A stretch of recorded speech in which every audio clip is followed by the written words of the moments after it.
and welcome. I am your host, Caden Coleman. I am here from the state of Kabara, Kabara State University, and of course, the Kabara Republic.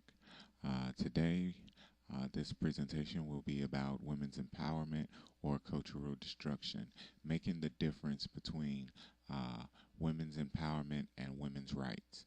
Okay? Now, I want to start this by saying to our women that we love you and we need you to come home in order for us to build a stronger society. We have to stop empowering men and empowering women and begin to empower the family like we have done culturally and traditionally for hundreds of thousands of years before colonists came along and basically changed what we believe in. Okay, and they did this by enslaving us, by you know forcing us to forget our own history and our own traditions, rewriting our history and our traditions as the way that they seen them, and then presenting them back and educating us in these systems and in these things. Unfortunately, just like with everything else that the colonists touch, they kind of make a mess of things. Um, they definitely did not understand the adopted constitution that they got from the Iroquois Confederacy, and they definitely do not understand what it takes to have a real functioning society. That is why currently our society is in the condition that it is in. Traditionally, women have always been uplifted, upheld, and honored and respected. Unfortunately, because they have found an agenda to capitalize off of the family's um, fall, they have targeted the woman as the tool that they will use to make this happen. I don't. I do understand women that you have gone through a lot of strenuous things, and I hope to clear some of those things up because some of the situations that happened because of the force that single mothers have and the dominant force that they become in their son's life. Um, I'm not gonna psychobabble you too much. I'm gonna start, and I'm gonna start by letting you know that women have always been, as far as the word equality says, equal to men. Personally, in the state of Kabara, we don't deal with that philosophy because we don't deal with women and men even being on the same, playing field. It's like comparing apples and oranges. Uh, Psychologically, mentally, physically, spiritually, women and men have differences that would keep them from being equal.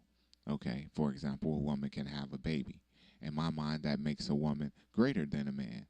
But then again, a woman cannot, withstand, so much, so many, should I say, so many physical situations or as many physical situations as a man can, which makes a man more powerful. And in that sense, so you have to understand when you're talking about certain things that men and women are not even on the same scale and should not be compared. That is like comparing an apple and an orange. You just can't do it. You're comparing a donut and a banana. It just doesn't work. They have two different jobs, and we should stop doing that because it's actually affecting our children. And that is what this is about. Because while we're empowering the man or we're empowering the woman, who's suffering on the other end of that is the babies. They're the ones that need attention. They're the ones that need the uplifting. They're the ones that need the upbringing. And some of these men and women who are talking about they need it, they're children too. So we need to start separating the adults from the children and not the men from the women. If you understand that, because adult means that you have come into knowledge itself and you are able to express that knowledge and that wisdom that you have gained over the years properly and responsibly. If you're not responsible in your actions, you're not an adult. Okay? So that means that if you go and, father 8 babies and you're not taking care of any of them, you're not an adult, you're a child. Okay? You're not a man. But women, that also means if you go lay down with 8 different guys and have babies and, you're not an adult either, you're a child, and someone needs to do something with you. For the most part, I do understand that some situations do happen and end rather harshly, but that does not take away your responsibility to what you have started. And when a child is involved, a child is involved. The child is innocent. You have no rights anymore. Your rights go out the window because your rights are going to that child now. And that's where we got to be focused on our children, because our children are suffering. They're crying. They're crying in the streets. They're crying so much out of pain and lack of love, to the point where they're crying blood. Do you understand? They're crying blood into the streets every day while we talk about women's empowerment, while we talk about men empowerment. Okay? So I'm going to break all of that up real quick, and I'm going to start with the presentation. And later on, before this ends, I'll talk about the book. I would like to take a moment out to talk to our mothers, to talk to our sisters, to talk to our daughters and our wives. And what I would like to say to them is that we love you. We love you and we honor you. And what we would like from you is for you to return home to the ways of our culture, to the ways that we have established for ourselves. I know that it seems that we have abandoned you, but it is not you that we have abandoned. It is the ways of other people that we have abandoned, and you have chosen to stand with some of their ways. Okay? And one of these ways is women's empowerment. And why would I say that? Because women's empowerment had absolutely nothing to do with you. Okay? Now, what I would like for you to do is to hear me out. I would like for you to open up your heart and open up your mind to hear your brother as he speaks. Because what happened was nothing more than trickery. And the person that they set out to trick was you. And they went about this very cleverly. Let me explain what they did. During the time of the founding of America, or what we know as the United States of America, there were a lot of wars. And during these wars, the men generally went off to fight the wars. And the women generally stayed home with the children. And they stayed home and they took care of the farm. And they stayed home and they managed the slaves. And they stayed home and they took care of the children. And they stayed home and they ran the business, the family business. Now, of course, in these wars, men die.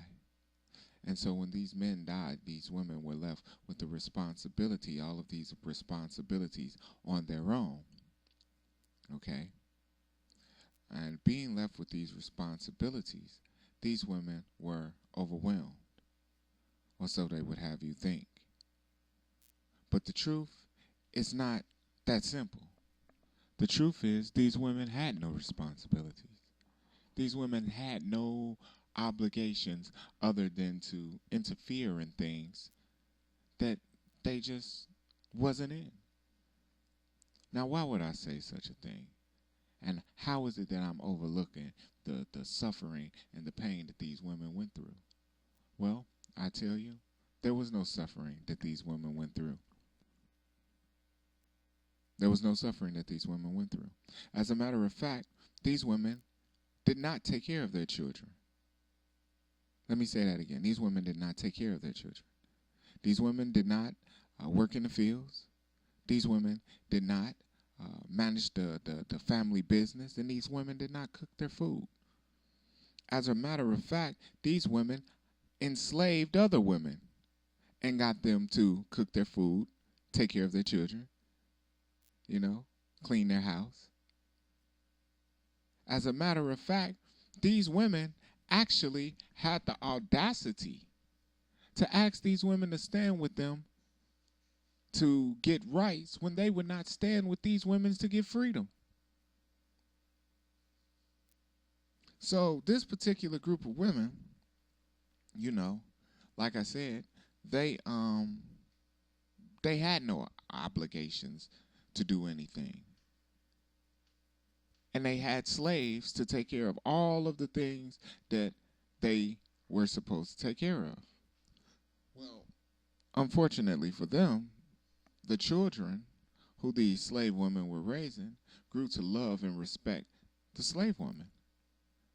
As a matter of fact, they considered the slave woman more of a mother to them than they did their own mother. And this created a problem for that woman.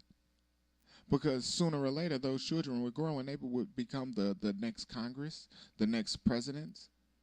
Those children would grow and become the next leaders. And this woman who had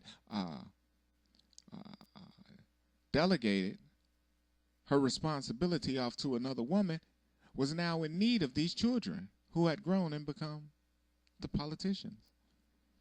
And of course, those children, full of resent and hate for being abandoned by their mother, they, of course, rejected her. To them, she had no rights. To them, she had nothing coming. But that other woman who took care of them, of course, she had rights and she had things, whatever she needed. So there was a big difference between these two women. So when the woman realized that, the slave woman had actually more rights and more respect than she did, she had to come up with a plan. Because she could not let this slave woman continue to have more rights and more power than she did. And what that was to get the slave woman on her side. So she then began to tell the slave woman, "You're my sister and I love you. Oh, I don't know what I would do without you. I love you." That's what she told her. "I love you. And we should stand together because you're my sister. And you should stand with me in this fight against these men." And you thinking that woman loved you, you accepted that love. And you said, "Okay, I will stand with you, my sister. Because we are women and we must stand together against these tyrannical men."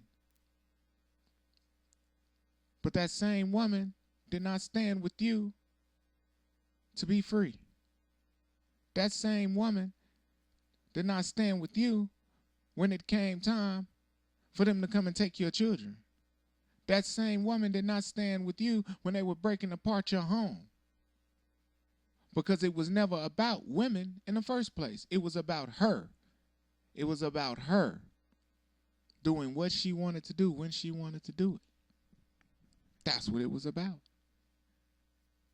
That's all it was about.